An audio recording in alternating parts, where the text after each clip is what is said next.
there's always a lag between There's the time when we think we're going live and when we're actually live. So we might already be live. yeah. I always fault on that. Yep, there we go. I see it up here. Good evening, friends. I'm Dr. Aajay Shah, and we are bringing this another great live tonight. I have a special guest. Matter of fact, you will learn so much from her about social media, about how to take care of finances, how to be a good parent. A lot of great tips on many subjects. She's like an encyclopedia of all type of knowledge to be successful.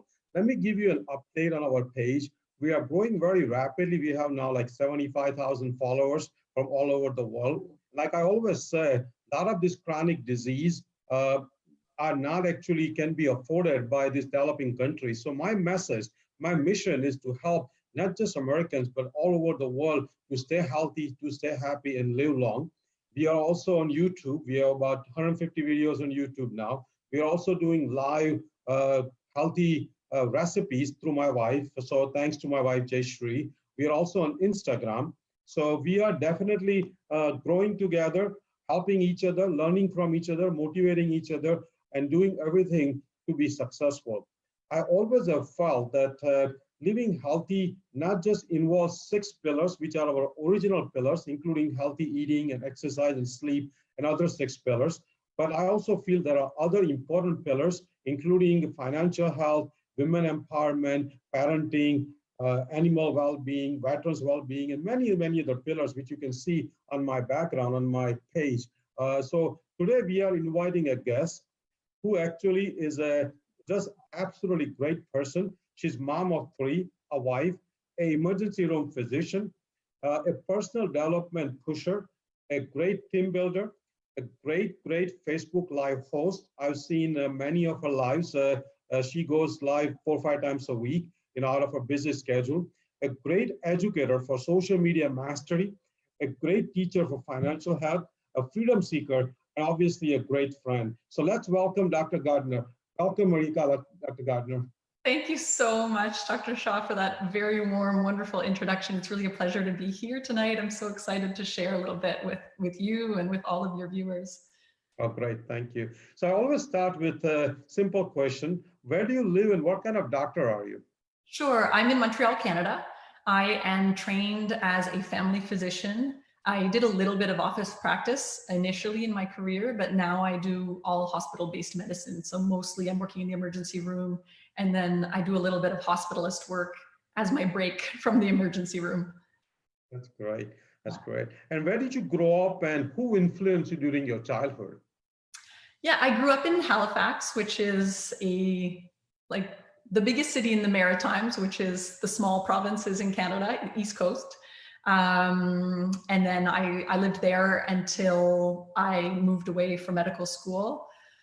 I mean, obviously my parents, I think everybody's parents play a big role in their upbringing. And my mom actually went to medical school while I was a toddler.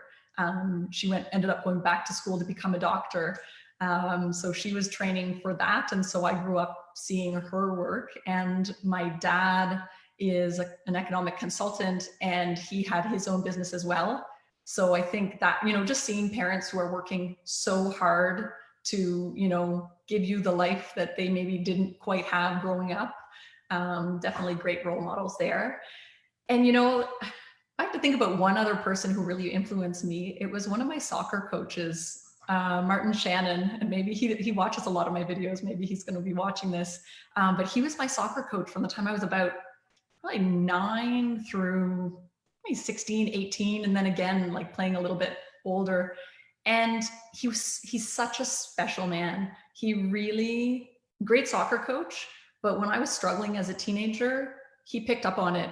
He would pick up the phone, check in, what's going on? I know at your age, kids are getting into drugs, this and that. Like, he really was there at a time when, there is a lot going on. So wonderful, wonderful man. That's great. Now, I think we all need parents as coach, but we also need another special person who can be knowing us more than just their own child. So I think that's a great that you found that soccer coach and you're still in touch with them. So that's a great thing. So let's dive into quickly our 6 pillars of healthy living, and then we will dive into your expertise. But I always like to know views from all of our guests about healthy living, healthy lifestyle. So what is your thinking in terms of eating healthy to live healthy and live long? Sure. Oh, this is such a great question because there's so much information out there, right? And you have kind of people going crazy with keto these days and then going the other extreme. I would say in like my gut reaction or instinct when I hear healthy living is I think mostly plants. I think plant-based, whole foods. I'm not a strict vegetarian, but I've never been a big meat person. I would lean towards fish anyway. So that's kind of just what I gravitate towards. And that's what keeps me happy, keeps me feeling good. So that's where I am in that camp. I feel like keto is quite extreme. But I think probably lower carb, healthy fats is all good as well. So I would say, that's kind of it, but I'm more in the like moderate camp. Like you don't have to go to any one extreme thing, but you have to find something where, 80, 90% of the time you're eating good food. Yeah, I think that makes sense. I think, a lot of the blue zones where people live long, they are Yeah. not vegan or vegetarian. They do eat some animal products, but their animal products are like treats, once or twice a week, sometimes Mhm. even once or twice a month. And their food is predominantly plant-based, almost no processed food. I think if one thing Americans can eliminate, processed food, which is about 65% of our calories, I think we'll be a lot ahead. American and Canadians too, but Americans more so. So I agree with you. I think 80, 90% compliance, and body is a great machine. Body can forgive you if you have 80% compliance. It's not like a car where you do everything 100% Yeah. perfect. With body, it can be tolerating some of our mischiefs, some of our misbehavior. So how about in terms of physical activity and exercise? Yeah. So, I mean, obviously, again, it's always a good thing to be moving. I was very active, playing soccer, running, doing kind of half marathons, duathlons, stuff like that. Life catches up. You're working full time, 3 small kids. I don't make the time as much as I would like. So I think, if you can, even if it's a brisk walk 4 times, 5 times a week, doing something. And I think the key that I have found is that if I can find some form of exercise that I enjoy and where I can also incorporate some sort of social side to it, because like time is so limited. Like I found a great women's league, actually a bunch of women from the hospital playing soccer together. So, it's like, okay, I get out, I see some friends, we run around, it's stress relief. So if you can find something you can enjoy, I think that's always critical. No, that's an excellent point. I think with limited time we have, if we can make the physical activity a social event, a spiritual event, and doing something with our own family, with our own friends, I think that takes us much ahead than just doing solo gym work or lifting weights yourself. I think there has to be more than, plus, like you said, if you enjoy it and if you find a way of having fun, then you will more consistently do it instead of a boring treadmill or boring lifting weights. I agree with you. How And about sleep? even for walking, I will have Audible playing. So, walk the dog, but also be listening to something. Like I know we shouldn't multitask too much, but I think that's a good time to do it. Yeah, I think 2 tasks at a time is fine. It's the 5 or 6 we Yes. cannot do. Two is fine. Things falling off. Yeah. Yeah. How about the sleep? Oh, our kids are playing a number on us right now, but in normal times, I think 7.5, 8 hours ideally. Um, and I'm a big fan of pitch black earplugs, like kind of optimizing the sleep environment as much as possible. I don't always achieve this, but trying to kind of shut down the screens, for a couple of hours before going to bed also plays a big role. And obviously, like I think there are different kind of metabolizers when it comes to caffeine. I'm a slow metabolizer, and so no caffeine kind of after noon, 2 p.m. Is another thing that works for me. That's excellent point. I think 7 hours of sleep is ideal, optimal. Some people can get away with 6. but definitely people who sleep less than 6 hours, particularly 5 hours, they have a higher chance of dying early. And I think even though some people macho it out, like Bill Clinton, but I don't think, I think average human being needs about 7 hours of sleep. We Sure. should try to achieve For that. sure. And what they've shown in studies is that people who get like 6.5, 6 hours of sleep, they think they're functioning optimally, but they're actually impaired and they don't recognize that they're impaired. Yeah, that's a good point. That's like doubly dangerous, right? Oh, yeah, yeah. That's a great point. So how about in terms of the stress management? I mean, we all are busy. America is a fast-paced society. Most of the people have some kind of chronic stress in their life. How do you manage your stress? And what is your advice on our followers and viewers? How can they manage their day-to-day stress?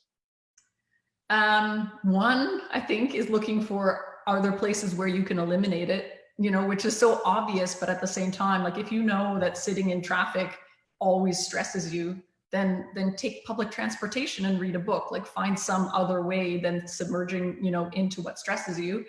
Then there's the unavoidable stress. And I think, for everyone, it's going to be a little bit different. For me, getting out and going for a quick jog is going to clear my mind. For someone else, it's going to be meditation. And I think just recognizing you need something, and something that I learned from Brendan Burchard, he talks about transitions. And he says, when you're going from one like activity to another, maybe you're getting home from work, take 2 minutes to transition and set your intention for the next segment of your life. So I will get home from work and kind of just, 1 minute of, okay, process that. The day is done. I'm happy to be home. And now I can just kind of walk into this new space with a new energy. So it doesn't have to take hours to just make that shift. Yeah, I agree with you. I think I'm a big fan of Brendan Burchard also. I know his life story and I've watched some of his videos and I have all his books. And matter of fact, I made a wristband based on his saying, live fully, love fully. I think he has a 3-sentence. He wears himself a wristband. And that's such a great way of reminding yourself that live fully, love fully. I think he says something about some kind of achievement about it. And he's so right about it. We have to live fully and we have to love fully. So I agree. Brendan Burchard, a great person. How about in terms of relationship and our family values and our social values and our religious values? What do you think on that, importance of that in a healthy lifestyle? Oh, it's such a big part. It's such a big part. And I think, it's what you realize matters most when things go wrong. And when things are sometimes going well, it's what you neglect the most, right? So it's like, okay, how can I have that wake up call without actually having that wake up call? And I think, sometimes it's just a question of kind of taking a step back and assessing where you are with regards to the things that matter, and I can't remember quite what the word is, a wheel, but it has like different sections on, parts of life, your fitness, your finances, your career, relationships, community, religions, all the different sides of things, and just taking a snapshot of, okay, right now I feel like a 10 out of 10 in my, in my finances, but I have 2 out of 10 for time, or 4 out of 10 for my relationships. You have to balance things out a little bit. Yeah. No, I think I agree with you. I think kind of having a list of all your importance in your life, I call it all pillars, and people can read actually on my screen, and then reflecting at least once a week, possibly every day, in each pillar, where do you stand in terms of your success? I think that way you will ration your time and resources to make sure all pillars are balanced properly. Like you said, you could be 100% ahead in finances, making millions of dollars, but you may have a lousy family life, you may have a lousy health. So I think we have to visit all the pillars, including our community, health pillars, volunteering, other things. And we have to balance all the pillars in life, not just 1 or 2 pillars. How about in terms of substance abuse and alcohol? That's a major issue. I mean, fortunately, that thing is improving with this COVID-19. A lot of people are, waking up that they cannot just keep eating and drinking these unhealthy things. What do you think as your views on that? Yeah, I mean, I have a lot of views on this. I mean, I think less is always better, obviously. In terms of alcohol, I think so many people don't recognize that maybe what they're drinking is kind of in excess of what guidelines would recommend, and like healthy heart and all of that. One glass of wine a day, fine. 3, 4, like that's excessive.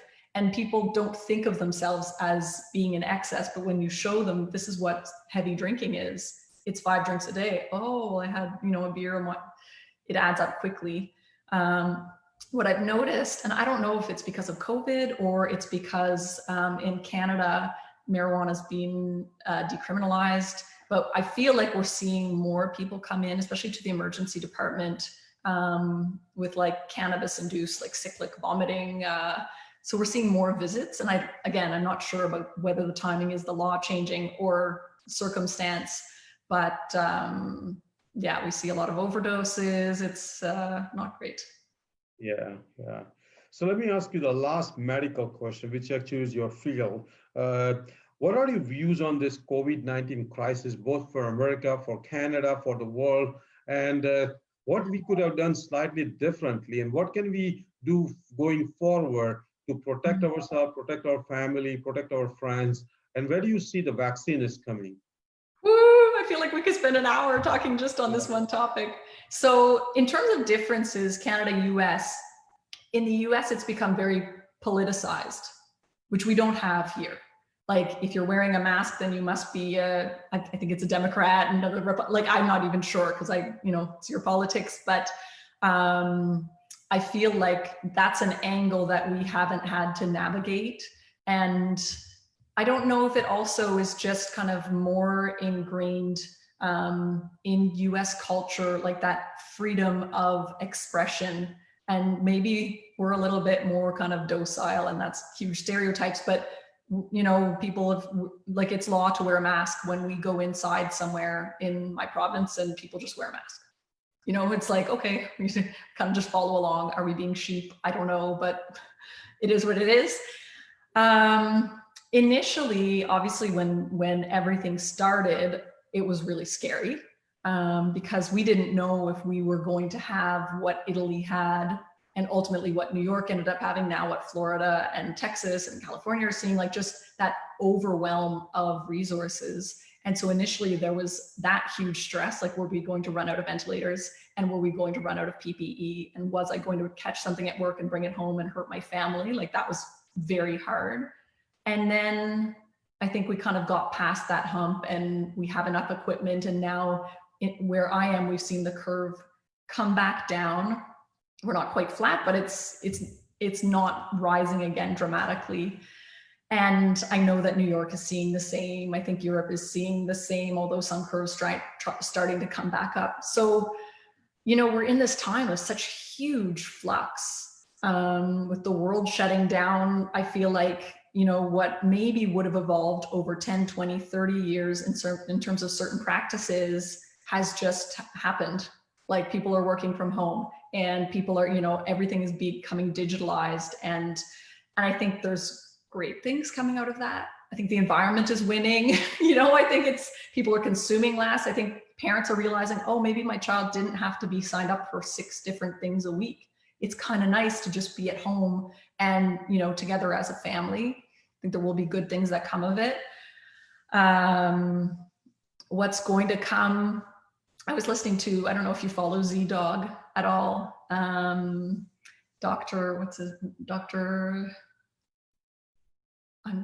He goes by Z-Dog. I don't know what Damien Rubin. Anyway, I'll find it for you. But he was talking the other day saying that maybe herd immunity isn't going to take 80% or 70% or, super high, like measles. You need that super high vaccination rate in order to prevent transmission. But maybe it's actually going to be lower with COVID, and that this will kind of start to peter out. Like, we're not seeing a huge resurgence in New York as New York opens up. We're not going to know, we're not going to know for a year or 2. Like, we're going to be able to look at all of this retrospectively.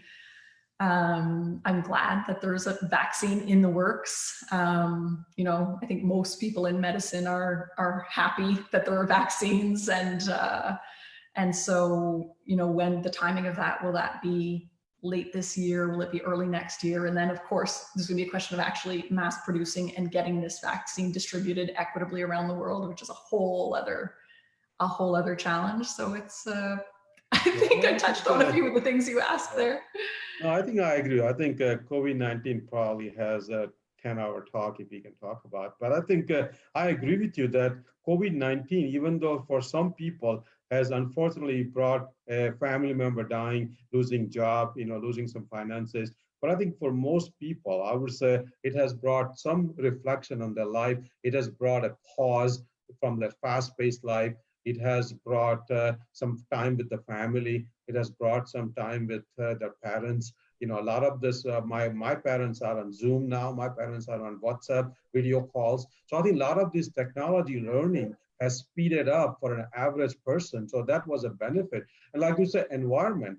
Actually, my brother was telling me that if you wanted to clean out the environment, what COVID-19 did, it would have cost us trillions of dollars to clean out what COVID-19 cleaned out for the whole world. I mean, if you look at the pictures, the satellite pictures in China, all those pictures were showing that just within a month, the pollution was down by like 80%. And no technology would have done that in a month. So I think there are some positive, obviously there are negatives, and we always should look for, like I always call it, obstacle is the way. We always have to look how we can learn from all the adversities and how we can bounce back and actually prevent this kind of adversity happening again. So this is a learning lesson. Also in America, this is a big wake-up call that people who are healthy, people who actually have a lean body mass, they're not obese, they actually do well even if they get corona infection. So this is a big, big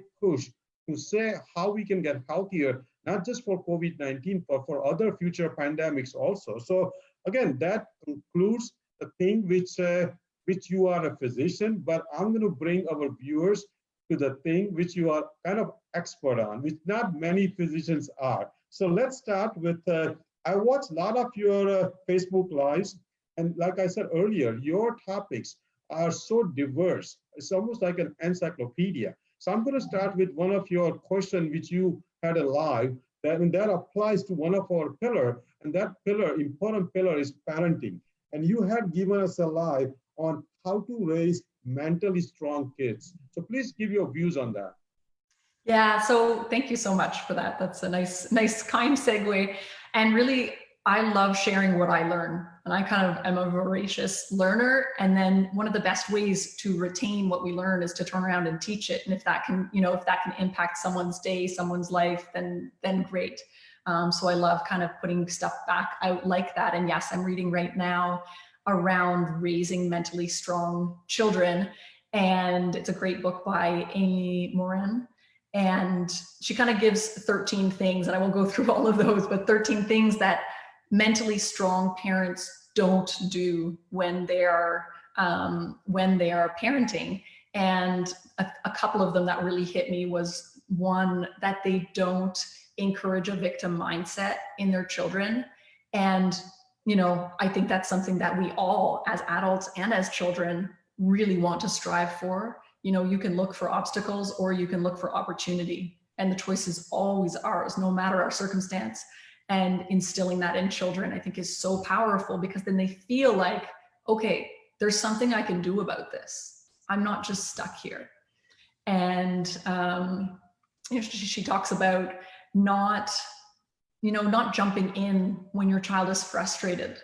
Let them figure it out. Let them kind of try to, resolve conflicts, not parenting out of guilt. I was talking about that last night, actually, on my Facebook Live, and not letting kind of your feelings necessarily determine your actions when you parent. So just taking that breath and like saying, okay, just because I feel bad right now, do I have to then act right away?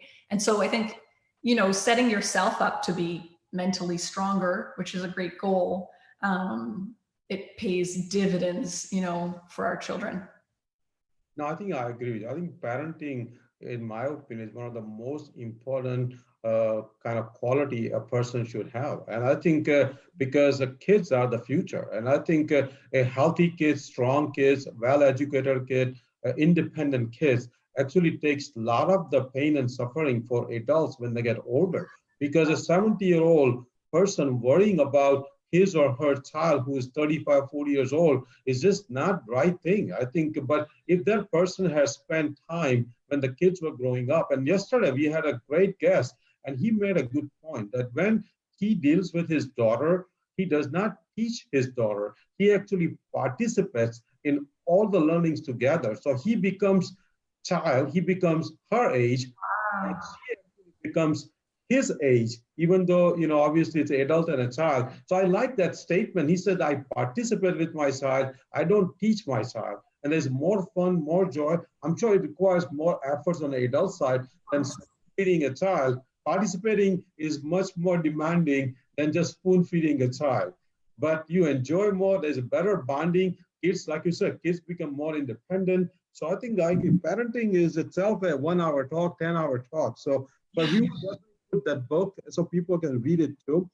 Now that brings to our next kind of a topic, which you also are kind of good at it, is that you had one live where you said there are certain words, a certain way of self-talking for us to grow kind of exponentially. So what are those words people can use to themselves to self-talk, and what do you advise for people to kind of to motivate themselves?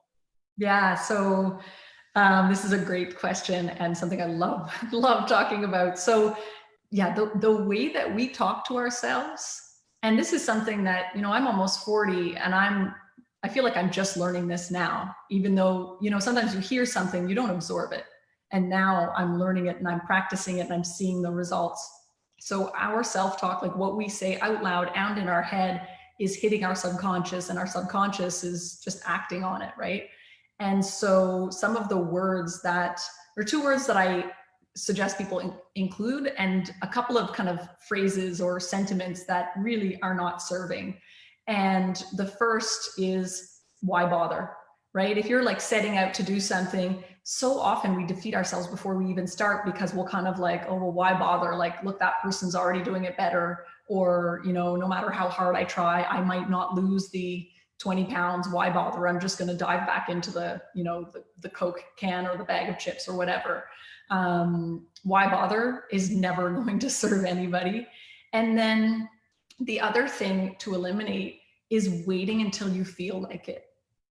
Because the reality is that people who are successful don't feel like it all the time, but they become self-disciplined enough that they do it anyway. And so if you're sitting on the couch and you're not exercising because you're waiting to feel like it, you could be waiting there a long time. And you just have to tell yourself, okay, I'm going to do just 5 minutes. I'm just going to go put my exercise clothes on. And then if I still feel like, I'll see. But just do that next little step, get out the door. But waiting till you feel like it will get you nowhere. So understand that. And then the words I like to include are, the word until. I'm not, maybe you're not good at something, but it's just, I'm going to keep doing this until. And I haven't reached my goal yet. It's so negative to say, I haven't done this yet, but you add in the, I haven't done this yet. You're going somewhere. And so little tweaks, but they're so important. I think I agree. I think self-talk is so important. And I think obviously a lot of this self-talk can be learned, can be taught by reading some motivational books, watching some motivational videos, listening to a person like you. And I think self-talk, we talk, I think as I understand, we talk almost like a non-stop to ourselves. Even when we are in conversation with somebody, we are still having ongoing self-talk. So self-talk probably happens 24/7. And although I would say out of 24/7 self-talk, a lot of it's putting yourself down. I think you need to be you are your best friend. I think what you talk to yourself is probably going to make you or break you. And I think some of the words you describe are so important. I like the concept of saying yeah, because that means you are on a journey instead of just a endpoint that whether you have achieved or not. You are still going there. You have not stopped there. So yet word is just very important word. That brings to a kind of a next expertise you have, which is Facebook and social media. And so tell us that how a person like myself or a page or an organization, how can they get followers, both organic followers and whatever way they can get the followers? Because I think just like Mark Zuckerberg says, followers are the king. If you have a million follower versus 1,000 follower, million follower will always win. And that's a power Mark Zuckerberg has. And he is like the fourth or fifth richest man at age whatever, 30, 35. So what is your kind of ideas in terms of getting followers very quickly and very organic way? How can they do something to increase their followers? Sure. So you said, you started by saying, how could someone like me? And so I want to preface this by saying that I'm the last person in the world who I ever would have thought I would even be on social media. Like 5.5 years ago, I was not on social media. I'm very introverted, had a handful of friends back at that point, was good like where I was, but I just had no reason to even be here. And so I think, you know, it's important to understand that anyone can do this if they decide that this is something that's going to further whatever their goal is. And I think, you know, the big thing, so I think there's a difference definitely on Facebook between being on your profile and being on a page. Being on a page is a different game because pages, they really want you to spend money on ads. And so growing organically only on a page, very hard, I think.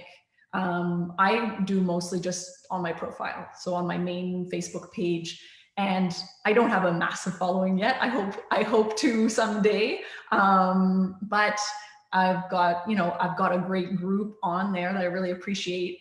And the thing to do is really just, I think one, you need to focus. Like, who are you? What are you about?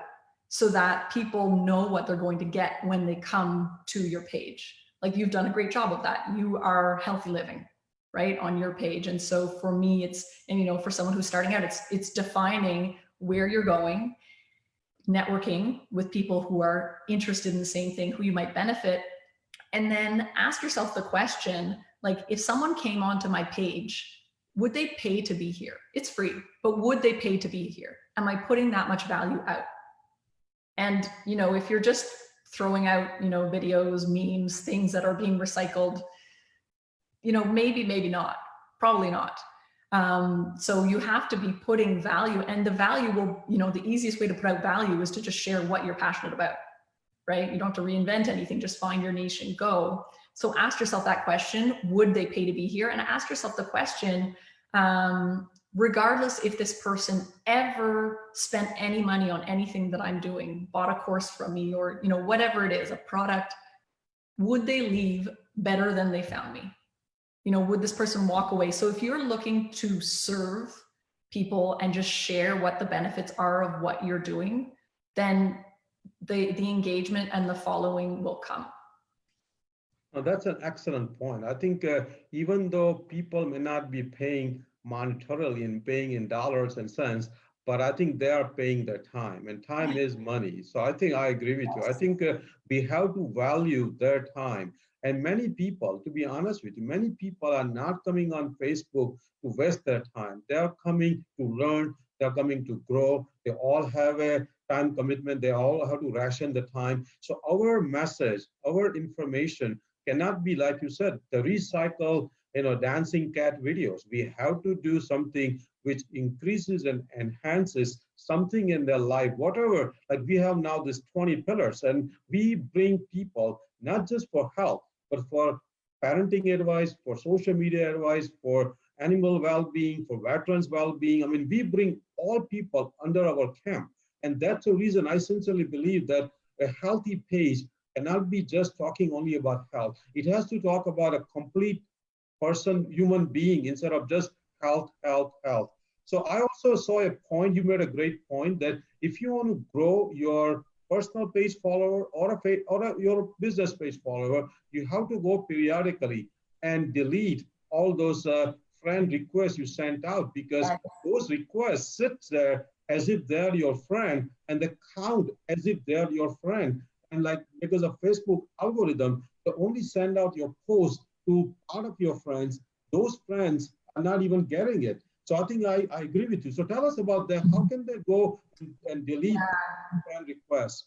Yeah, so there's I mean, I think initially when Facebook came out, people thought that, okay, I can have a max of 5,000 friends. So if I'm trying to promote something, I should just fill that up.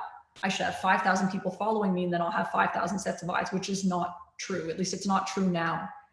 What matters is that the people who you are connected with on Facebook are engaged, that you are engaging with them, that they are engaging back with you. And that's what's going to boost you up in the algorithm. And that's what's going to determine how many people see your content.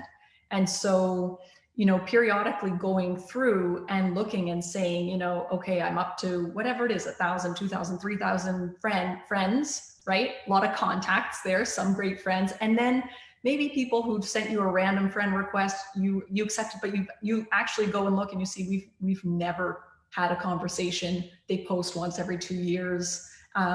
There's nothing there. So that person obviously is never going to be commenting on your stuff, but they're counting in your algorithm, as well as, like you said, the friend requests that you send out that just sit there. They all count against you.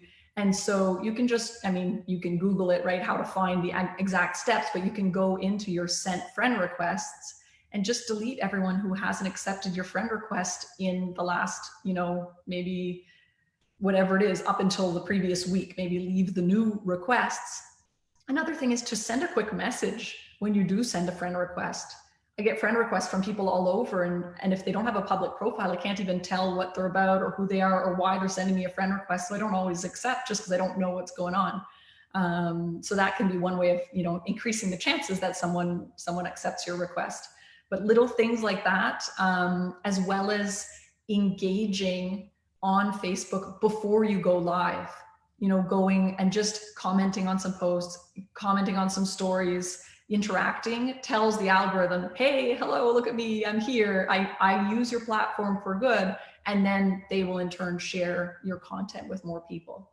I think those are all excellent points. And I sincerely believe now that if you, not just if you want to sell your product and make money, but if you want to be an influencer, if you want to make difference in the world, if you want to contribute to the well-being of people, we cannot escape what Facebook can offer us. I think Facebook is, in my opinion, one of the best thing ever happened to the world. I think even though Facebook has a downside to it, but it has a lot more positive. Like right now, I'm giving 4 or 5 lives every week. With COVID-19, I would not have given any lecture, which I used to give it at different church, different community events. For last 6 months, I would have been dried up with all the lectures. Now, whatever I talk, whatever I bring to the people can be heard all over the world. So I'm utilizing Facebook's positive side. I'm sure some politicians and some criminals and some racist people use Facebook for a negative side. But I always feel that people are going to do, regardless Facebook is available or not in their life, if they are not nice people. So I think Facebook brings person like you and person like me, how we can forward a positive message to the world. That brings my next question. I saw your live video on how to increase the engagement on Facebook, and we are religiously following on our page. We actually, matter of fact, every morning we see how many engagement we had on our page. So please tell us how to increase the engagement. Sure. So a little bit what we already talked about in terms of kind of getting the friend requests taken care of, engaging yourself. And then, you know, there's so many things you can do. One is using video.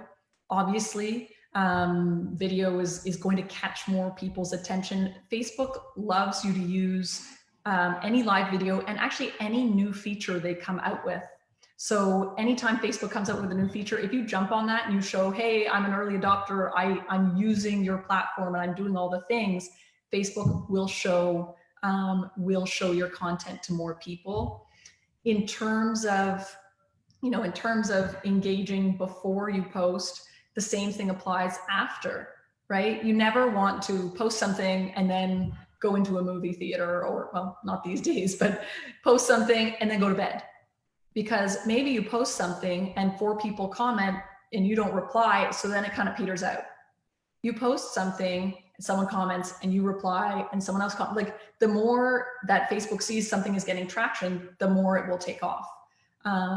So I think, you know, being a student of the platform, using stories as well, it's something that a lot of people don't do, but a lot of people follow stories, you know? And so making use of that, because there are a lot of eyes there, and having people engage in stories as well, be a really effective way to boost engagement. Polls, asking questions, stuff like that. I think I agree with you. I think we also have realized that when we respond to all the comments, with even just saying thank you or we agree or some kind of comment, I think our page becomes much more engaged. And I think Facebook keeps track of it because Facebook knows that they want to keep more and more people on Facebook. Other thing we also learned that when you post a link, for example, link to YouTube, Facebook doesn't like that. They Facebook. like raw videos of yourself, like going live, because when they go from Facebook to YouTube platform, it's a loss for Facebook audience, less loss of Facebook ads. So they definitely, if you post a YouTube link, nobody's going to see it. Probably 100 people are going to see it and it's going to die down. So I think that's another thing we have learned. And the bottom line comes down to, like anything else in life, we have to provide a very, very high quality content. I think if you provide, which is something useful to all your followers and all your friends, then more people will be engaged.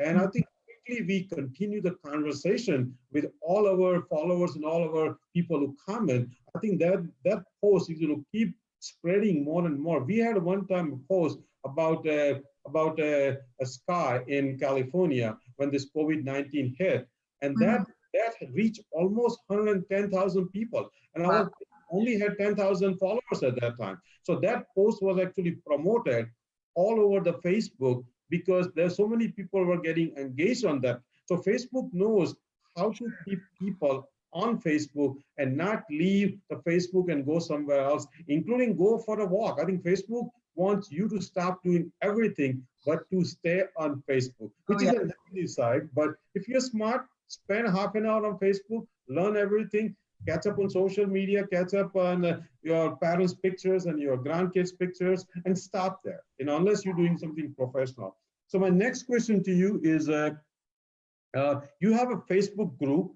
called Stretching to Six Figure. Kind of interesting topic. So please tell us what that group means and what do you all discuss in that group? Sure. So alongside medicine, I have a home business that I'm building, kind of fitting into my free time. And that group it's a free group, and it's kind of informal coaching for people who are also building a business online and are working, to get from that maybe 4 figures or 5 figures a year up into that 6-figure range. And I'm just I'm kind of taking people on my journey, because what I've realized this year in particular is that someone who's earning 6 or 7 figures in this industry, they have a very different mind. They think very differently from someone who's earning 5 figures a year. So it's not the amount of work you're doing. You could do so much work, but with the wrong mindset, you'll never get to that next place. And so I'm working with a coach who's phenomenal, through the Higdon group. And so I'm kind of just, I'm sharing a little bit of what she shares and what I learned in the group, but more just kind of trying to take people with me. And there are people in the group from, there's hundreds of people in there, and they're all in different companies. There's no, it's not a company specific group. It's really just, I thought it was a way for me to give back and, just put out a little bit of value in a bit of a more private space so people would feel more comfortable to ask questions. Groups is a great place to get engagement. You'll get more engagement, or you can get more engagement in a group like that. And so it's really just, it's just a project that kind of popped in my head and I'm like, yep, I'm going to do this. I think it'll be fun, and it's been great.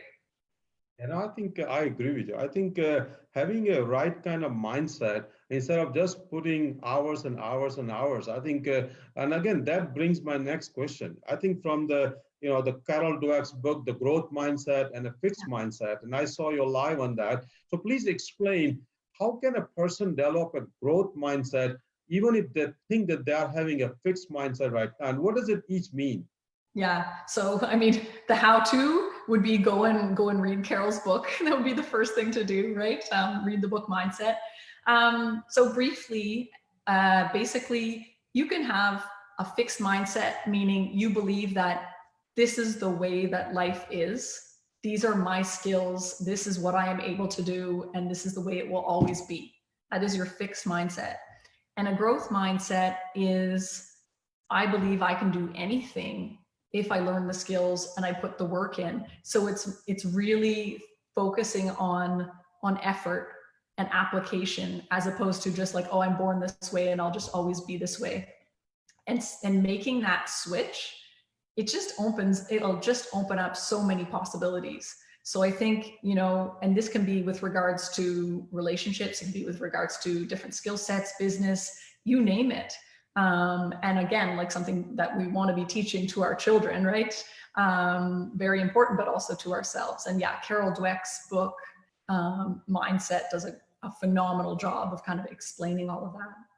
Yeah, I agree. I think that book, I've read it at least 2 times, and I keep referring to I think there are 7 or 8 difference between each mindset. And I think even if you understand each difference, I think that's a great understanding. So I think one day, hopefully I will have a live on her book itself, or maybe we can do it together. But next thing is, which is very important, and I've done a video on it, but what do you think the role of daily journaling and journaling, like gratitude journal, just reflecting every evening or at least once a week? What is the importance of that? Why does the successful people always journal themselves? That's it, right? You want to become successful, you look at what successful people do and try to find anyone successful who doesn't have a strong morning routine and who doesn't journal. It just doesn't exist.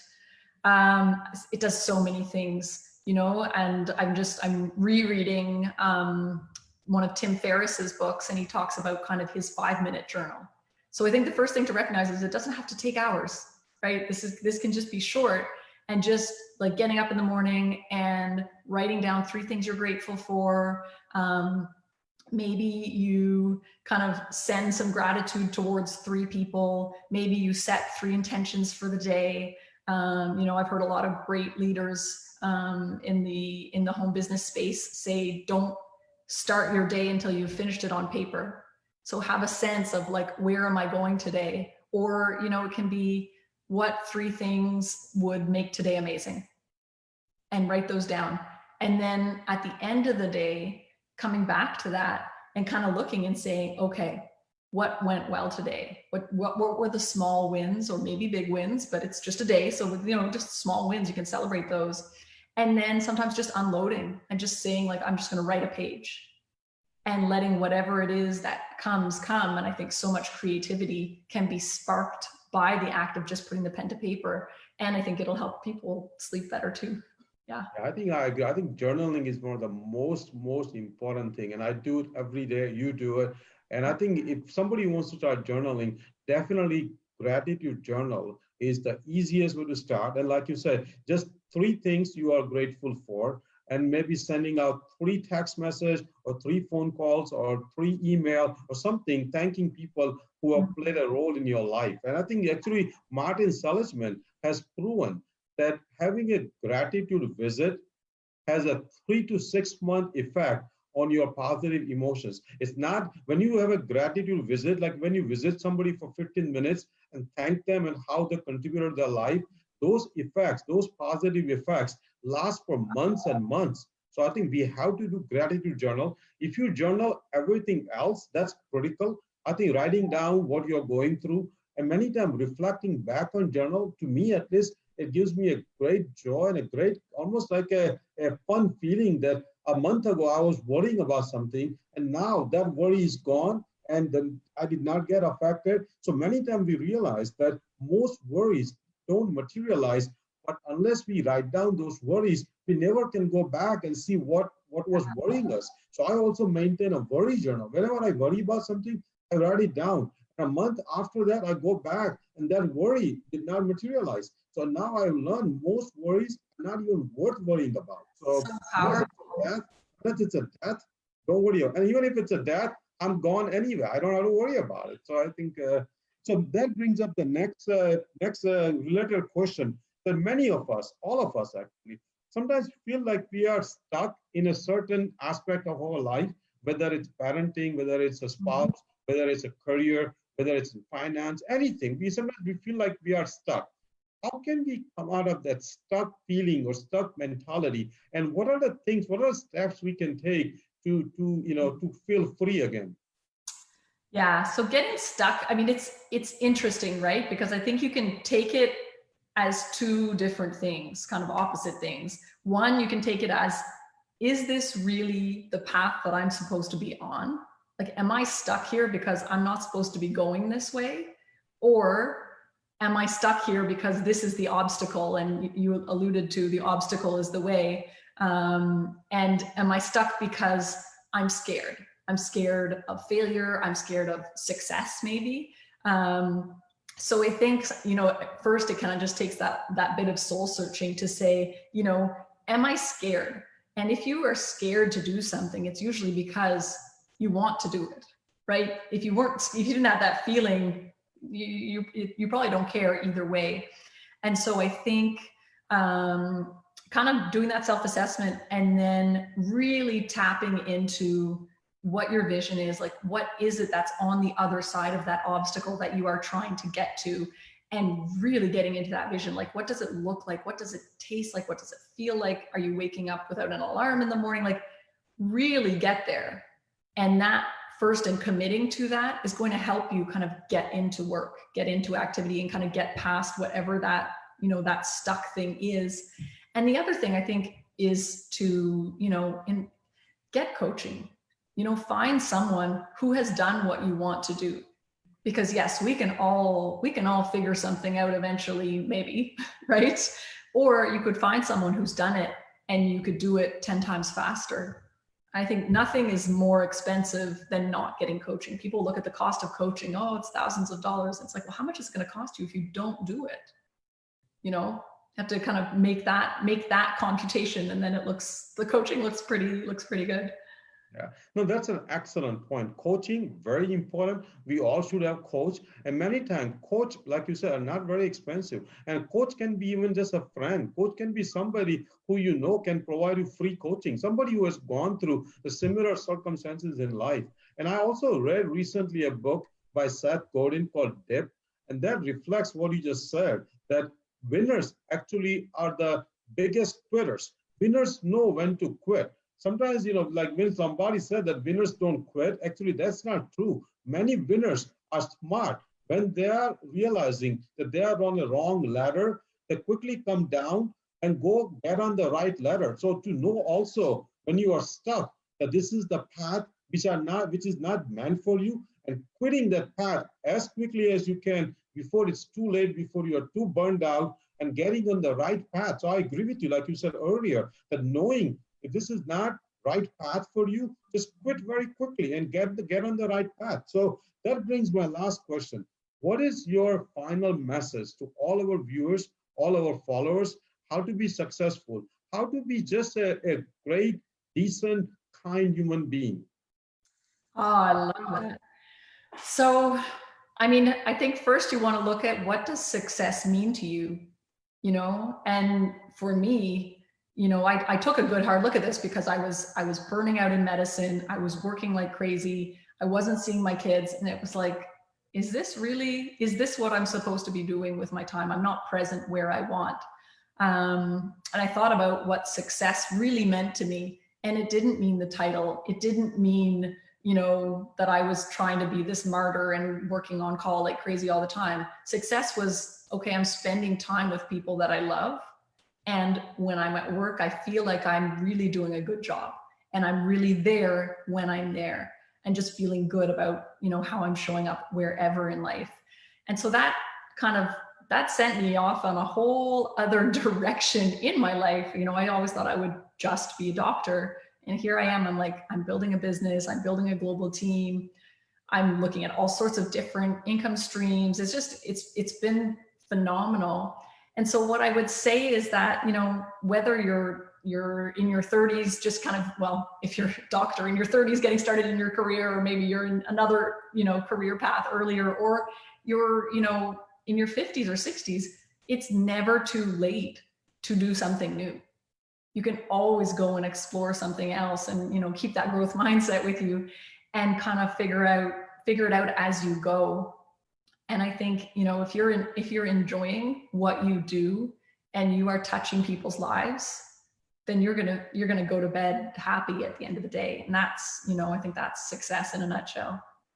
No, I think that's an excellent conclusion you made. I think not only we learn a lot about social media, about being successful, about parenting, but we also learn that you are coming back in 6 months to give us update where you are, teach us more tricks on Facebook, and just being successful, being rich. Next time when you come, my biggest question is going to be, how can we how can we be all become millionaire very quickly? I know you have a Facebook Live on that. So I ask all our viewers and followers to reach you out, look up your page and watch that video if you want to be millionaire. So thank you, Marieke. I really enjoyed it and have a great evening. I appreciate it so much, Dr. Shah. Had a great time chatting with you. Thank you.